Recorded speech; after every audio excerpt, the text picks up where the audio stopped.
দেখুন কত সুন্দর একটা প্রজাপতি দেয়ালের মধ্যে বসে আছে, আর পুরো ম্যাচিং করে দেয়ালের উপর বসে সে ডানাটা কি সুন্দরভাবে ওড়াচ্ছে।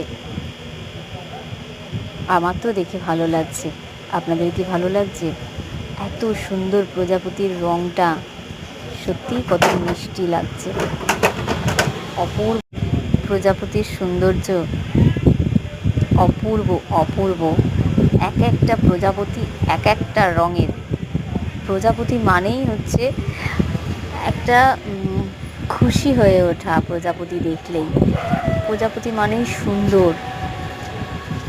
দেখুন এই প্রজাপতিটিকে কত সুন্দর, মনে হচ্ছে যেন দেয়ালের মধ্যে, মনে হচ্ছে যেন সুন্দরভাবে দেয়ালের মধ্যে সাজিয়ে রাখা হয়েছে। আচ্ছা বলুন তো, আমি কি ঠিক বললাম? এটা প্রজাপতি নাকি মথ? আপনারাই জানান তো আমাকে। আর ভিডিওটা কেমন লাগলো জানাবেন কিন্তু।